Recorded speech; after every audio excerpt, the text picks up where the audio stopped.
Hi, Siamak. Thank you very Hi. much for accepting our invitation to come on board and share your thoughts on disaster risk management with regard to COVID-19. The stage is yours. Thanks, Farnaz. I really appreciate for giving me this opportunity. It's been a while, but let me start by saying that this COVID-19 coronavirus has brought so much talk everywhere in different countries, and in the last several months we have been hit hard by this pandemic, and basically on a daily basis, hour after hour, people talk about it, especially in the media. But, and I think in these 10-15 minutes that we are to have a brief discussion, we can only focus on some key elements. From my perspective, I would like to focus in the broad context of disaster risk management, which is my personal interest. While I'm sure, there are a lot of other people who talk about it and cover other areas.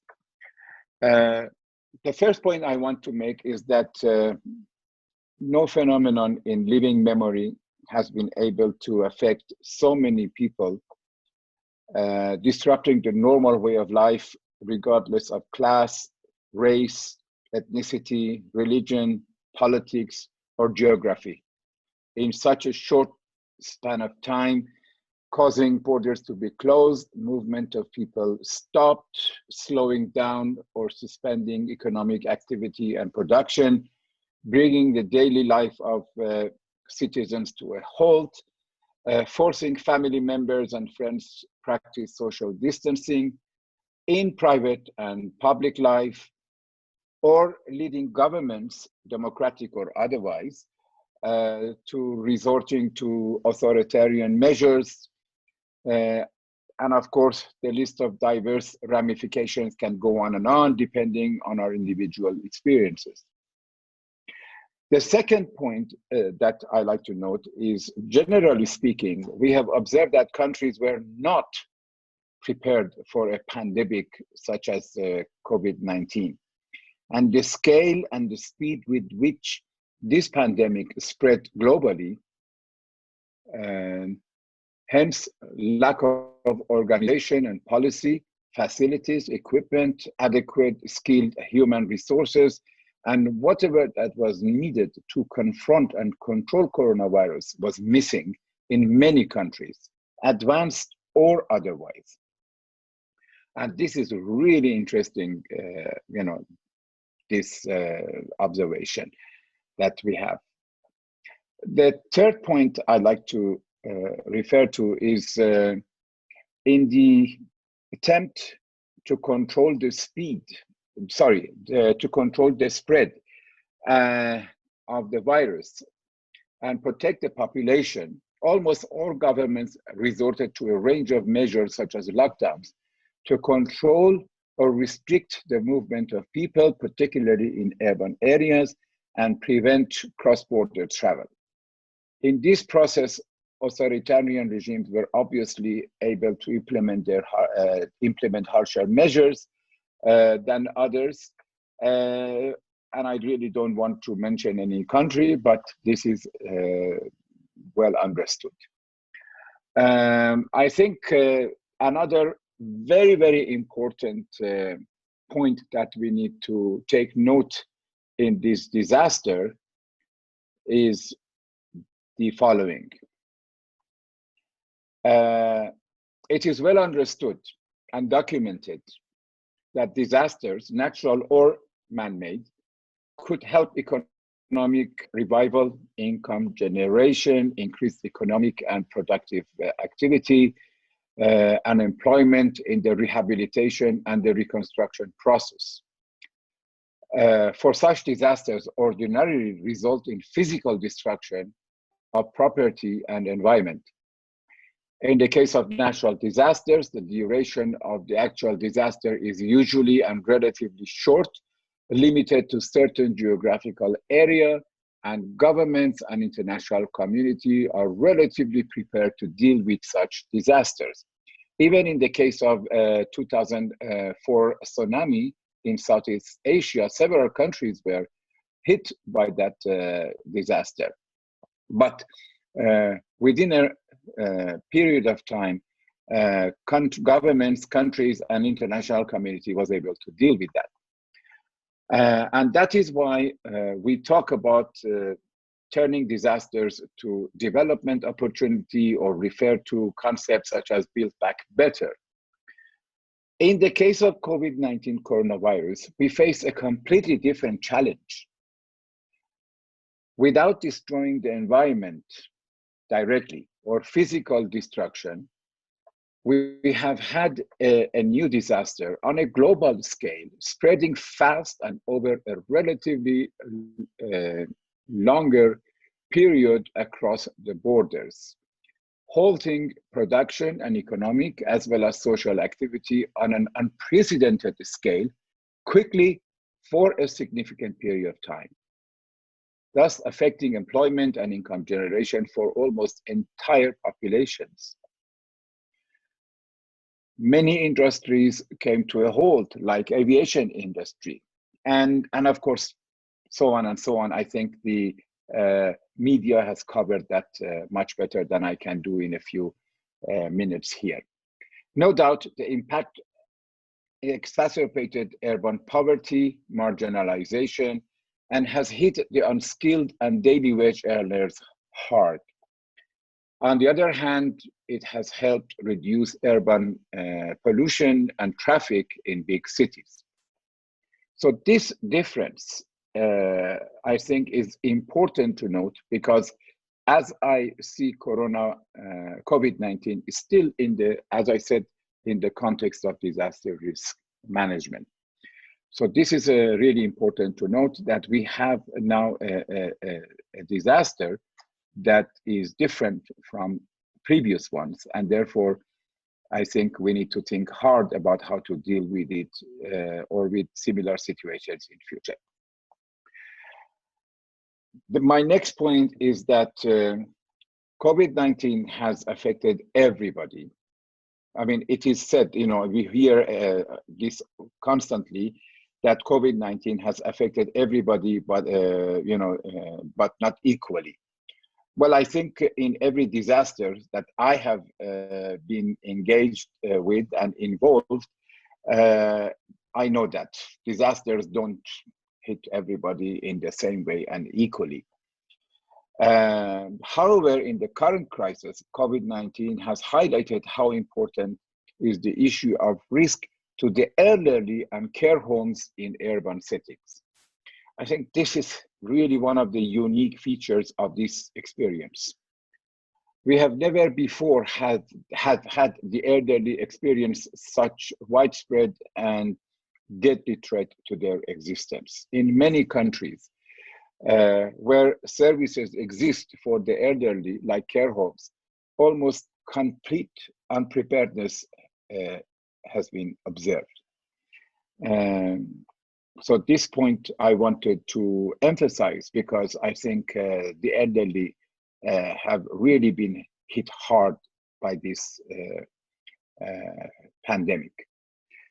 The next point, if I may, I want to mention is that while with the restrictions imposed on movement of the population, people have had to stay home. In many urban areas, the type of housing has clearly been inappropriate for its residents, particularly for the vulnerable groups, and the current living style of urban life, urban mobility, and employment has proven to be unsuitable in many places for a protracted crisis such as COVID-19 pandemic. We have also observed that for any combative policy in confronting the COVID-19 to succeed, a fair degree of trust and understanding between the authorities and the public at large, as well as the need for accurate and appropriate means for collection, and dissemination of pandemic-related information across all sectors are essential. Therefore, effective communication is really necessary to ensure cooperation between the public and the authorities. And I think where such effective communication has existed, the success rate for overcoming this pandemic has been better. And certainly we can name a few countries in this respect. And my final point of observation is that while COVID-19 has not created an immediate physical rehabilitation and reconstruction opportunity for turning it into a development opportunity and increased productive economic activity and income generation, as in the case of natural disasters, it has certainly made people everywhere think about their quality of life, human values, social participation, employment and income generation, and most important of all, survival. Now, obviously, in this discussion, after what some of these observations that I have mentioned, we want to know, okay, where do we go from here after making our observations and how we see what has happened. I think we are still in the middle of the pandemic. It's too early to arrive at long-term solutions and ideas conclusively. We need to still wait longer. We need to wait and see how the pandemic further develops.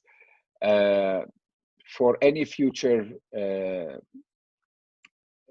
generalization or for future solutions, we still need to be patient.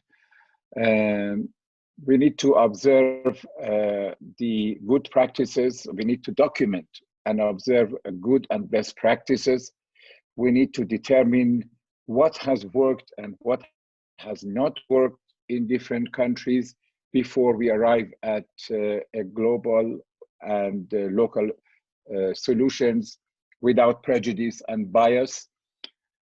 But perhaps up to this point, there are some thoughts that we can share together with each other and try to understand how we can arrive at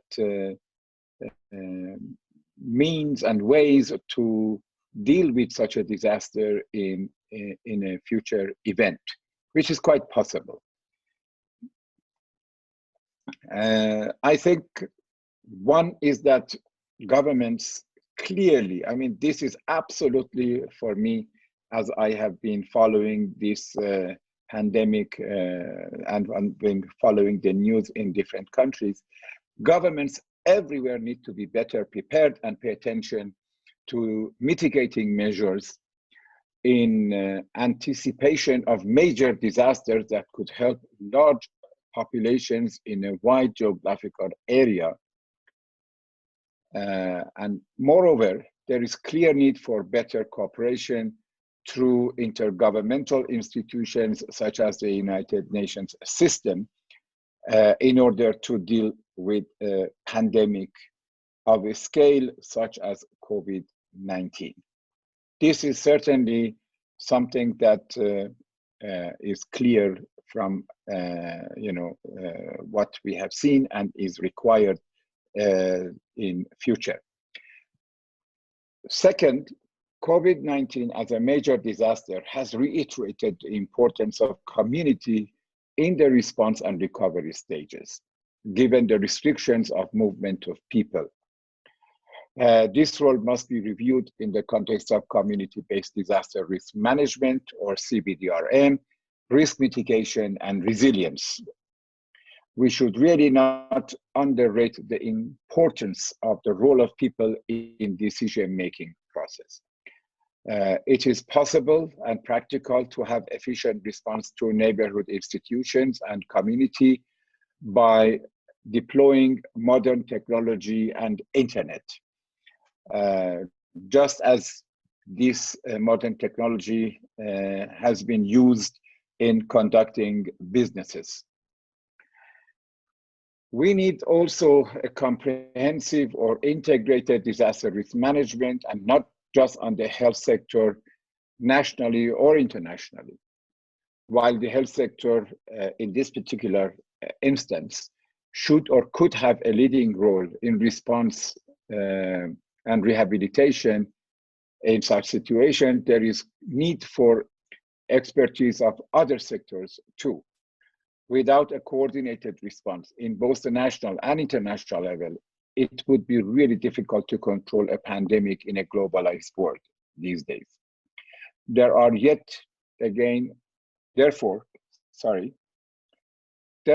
we are yet again reminded of the necessity of multi-sectoral preparedness in response to assessed or known disasters or expected disasters in future. Another way forward, in my view, is that COVID-19 highlights how significant the concept of prevention is.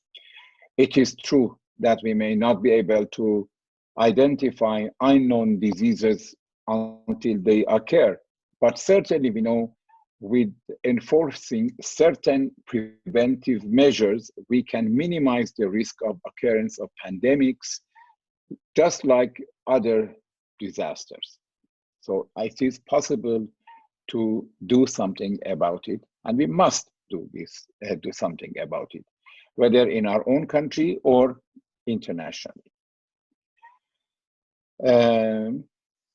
Another area not within my expertise, which is urban planning and urban design, I must say that it's clear to me that urban planners and urban designers need to revisit subjects such as urban form and mobility in the light of COVID-19 pandemic and restrictions that it has brought on our lifestyle, living spaces, and our movements. While everybody has been affected by the restrictions, it must be said that the pressure on vulnerable groups has been more intense. So really, it is beyond my expertise, but I understand this much, that urban planners and urban designers really have a big responsibility in the years and decades to come to address these problems that current generations have faced as a result of restrictions that the COVID-19 has brought to communities everywhere and urban populations. Finally, the concept of smart cities and electronic services, electronic government, becomes now even more prominent in the way we interact with authorities and go by our daily lives. The disruptions that people felt almost everywhere in their lives could in some ways be minimized had there been a wide range of smart measures in place in urban areas. So I know in some countries, in some cities, this concept of smart cities has been implemented for some time, but this is something that now we need to look at it in a more broader context in different countries, whether they are advanced countries or not, and try to ease the problems that urban population faces in the light of situations such as the one created by COVID-19. And perhaps I should also like to end my discussion, because I am by nature an optimistic person, and I still think that we need to turn this disaster into an opportunity. We have the I think it is the brave in this situation and complex phenomenon that we are facing, by its creative minds and smart people, no matter where they are, who come up with ideas of how to conduct business, how to conduct their daily life, how to organize themselves. And there are so many unknown opportunities that are yet to come out of this pandemic.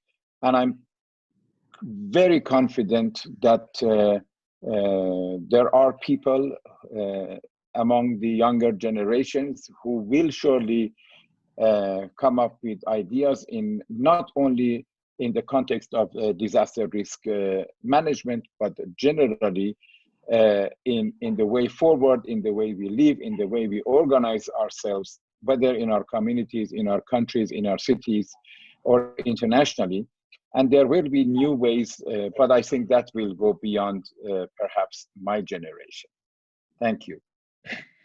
Thank you very much, Siamak, for your insightful overview and the very interesting suggestions and proposals that you had. I have a few questions. First of all, I like the way that you linked it with the formal language of disaster risk management, window of opportunity, building back better, and even the Sendai framework talks about building back better. And it appears that, the disaster should be something related to physical destruction that needs physical reconstruction, physical rehabilitation, physical, retrofit and recovery, that sort of thing. Do you think that we need to include pandemic as a new item in the vocabulary of disaster management at this level, at the very international, the high level of disaster management system? Absolutely. I mean, this is the point, and that's why we were not prepared globally. And even the international community and the United Nations system, I think, was not prepared, because we didn't think that such pandemics could be part of the Sendai framework, which is a quite comprehensive. There is a lot of thinking and effort has gone behind, in preparing and finalizing and reaching agreement on that framework, which is very important. So I think Sendai framework needs to be now also revisited, like every other agreements or understandings that we had in dealing with disasters, to cover pandemics and any type of disasters, not just disasters that lead to physical destruction, and then after that we come up with physical rehabilitation and reconstruction, but also with pandemics like coronavirus, which actually has the opposite impact. As I said, it has really destroyed economies, industries, a lot of employment and businesses everywhere. You're right. Thank you very much.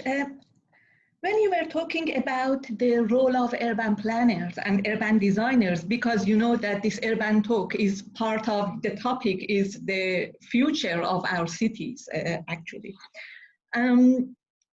It reminded me the work that UN Habitat Office in Tehran had done in 2016, 2015, somewhere around that time, about the city Iranians need. And it was the outcome of urban dialogue between a number of stakeholders, NGOs, universities, municipalities. And one of the actually requirements, or one of the characteristics of the city that Iranians need, is about safety. So the city that Iranians need is hazard resistant. So if we consider that now pandemic is part of this hazard resistance, is part of this, this hazard is recognized as part of this vocabulary. The booklet you produced, or UN Habitat Office produced, talks that the safety of citizens is the prerequisite for urban development actions.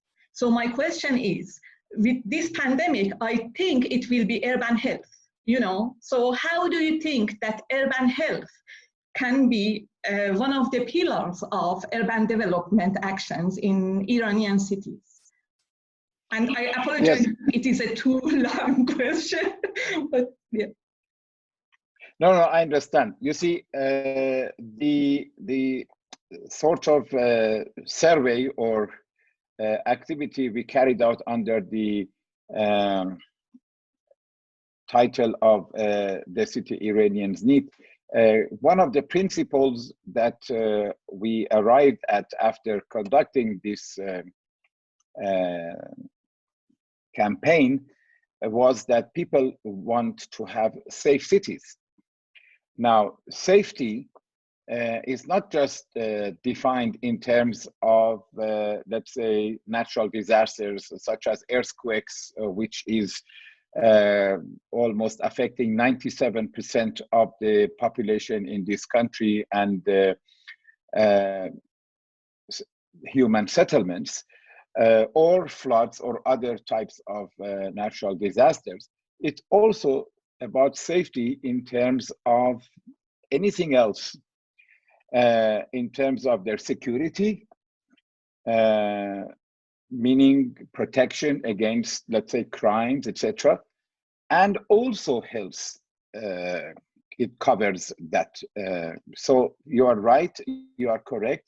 The issue of safety and safeness in terms of health is certainly among the concerns that the people we questioned, they had. This was clear. It's interesting. I mean, since we are now in the pandemic, also talk about quality of life. This issue was prominent also in the responses that we are receiving from the population. The quality of life, which is important in the cities. And of course, the issue of health also affects the quality of life. I want to bring this subject that you mentioned into a simple context that I also mentioned, and that was the role of the community and how it is important in dealing with this. I think the pandemic, the coronavirus pandemic, has shown us how important it is for neighborhood institutions and communities to really come together and reach out to the people in their locality. I spent most of the lockdown that I experienced in London before returning to Tehran. And I noticed that the neighborhoods were completely unprepared for this. And especially, I beg your pardon, and if it was not for the good citizenship of some members of each neighborhood and community who went door to door, left a note, left their numbers, contact numbers, etc., and offered help people who couldn't go even do their normal food shopping, for example, and meet their daily necessities. So it was those people who did that, but there was no, to my knowledge, at least where I was living, I didn't see any organized type of assistance to the community through the local municipality.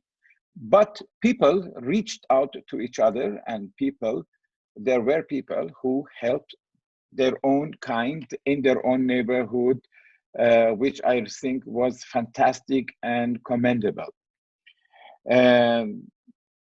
I come back to my own city, Tehran, and I see that in a different way, because we are still a country with strong family ties, very strong family ties and relationship.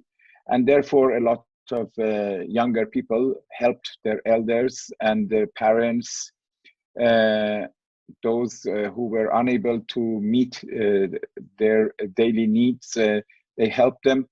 Of course, maintaining social distancing and all those restrictions that was required by the authorities from the public, and people. And also we had perhaps a very simple and nice way that here in big cities like Tehran, here we have shops sending goods to the households just to a telephone call, placing orders and getting payments. So this system has also worked very well in Tehran, and is still working right now as we speak, because we still, even though there has been the lockdown has been eased down, but the restrictions are still in place, and many people still, especially the older ones, the elderly, stay home and don't go out, and rely on this system in order to meet their daily needs. So certainly, I think the issue of health in the city Iranians want is important, is high on the agenda, because if you are not healthy, I mean, we live to enjoy life, and if we are sick, we won't enjoy life. And it's clear that, you know, we all require that. Thank you very much, Siamak, for the time that you gave us, and for your very good contribution, great contribution to Urban Talk. Thank you. Hope to see you again. Thank you very much. I appreciate it, Anna. Thank you.